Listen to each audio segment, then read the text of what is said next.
welcome you. Today we're doing a deep dive into the news headlines from June 27, 2025. Just a snapshot, really, of a single day. Right. But it's fascinating how, when you look closely, so many threads start to connect these different stories. Exactly. Our mission today, unpack the important stuff, the key nuggets from these sources, and, well, give you a shortcut to being really well-informed. And it's quite a mix we have today. We're seeing everything from policy fights, public health debates, and some pretty big shifts in global strategy. Yeah. What's really interesting, I think, is how these things that seem separate actually show these underlying currents, things impacting your world, your wallet, even just broader anxieties in society. Okay, let's unpack this then. First up, politics and policy. Right here at home, there's a major legislative bottleneck happening. It's about that big, beautiful bill, Trump's big tax and spending package.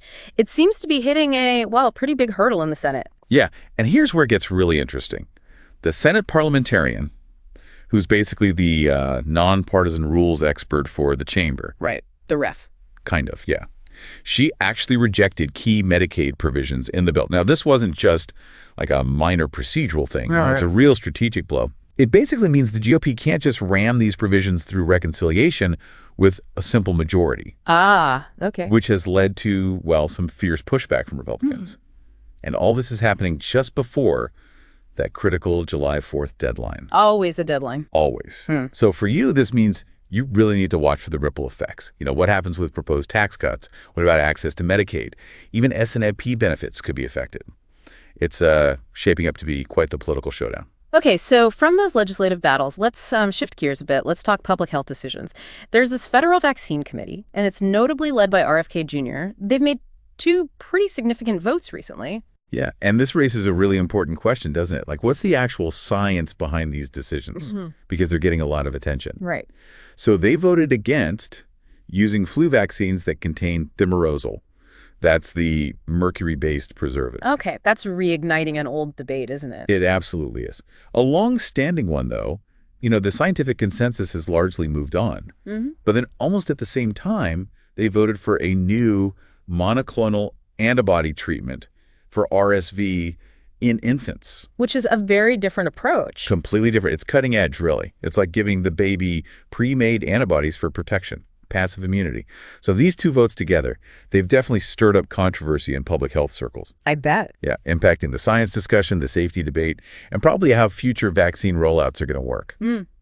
Okay, and connecting this maybe to the broader economic picture, we're seeing some pretty big moves with the U.S. dollar, hitting 3-year lows, apparently.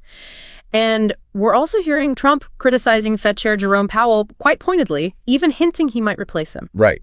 And if you connect those dots, the pressure on the Fed, the falling dollar, it really fuels speculation about what they call a dovish rate pivot, meaning the Fed might shift away from raising interest rates, maybe even start lowering them, to try and stimulate the economy. Okay. And for you listening, this currency swing, it directly impacts things like inflation, trade costs. Yeah. Ultimately, what's in your wallet, thinking import prices, groceries, that sort of thing. Yeah. It suggests a potential change in economic strategy that could, touch basically every household. Okay, now let's look internationally. Foreign policy. There's word of a directive reaching the State Department to either cap or maybe even end grants that are tied to pro-democracy programs overseas. That sounds like a huge shift. It really would be a dramatic shift. Yeah. And it raises this big question. What are the global consequences? I mean, these programs have been a cornerstone of U.S. foreign policy for decades. Supporting civil society, democratic institutions. Exactly. So pulling back could signal a major retreat from promoting democracy in the traditional way. That could leave a vacuum, and it carries potentially significant geopolitical implications, could really shift global power dynamics. Wow. Okay, finally, there's this really impactful personal story, a Purple Heart veteran. Yeah. Decorated veteran, been in the U.S. nearly 50 years. And he reportedly self-deported back to South Korea, citing fears about immigration enforcement. That's a heartbreaking story. And what's really fascinating in a troubling way is how this one individual's situation seems to reflect maybe a rising anxiety, even among long-term residents, people with deep ties here, military service, even veterans. Yeah. It brings the broader implications of current immigration policy into really sharp focus. Makes you challenge assumptions about, who feels vulnerable and how these policies impact people who, frankly, contributed a lot. What a range of stories today, just from one single day's headlines. High stakes policy fights, public health debates, global shifts, and then these deeply personal anxieties. Yeah. It really paints a vivid picture of the challenges right now. It really does. And this collection of news, it makes you think, doesn't it, about how our institutions respond under pressure, how policy shifts, even small ones, affect real people, and just the changing dynamics of how America engages with the world. So thinking about all this, what does it mean for you as you reflect on these different pieces we've unpacked today?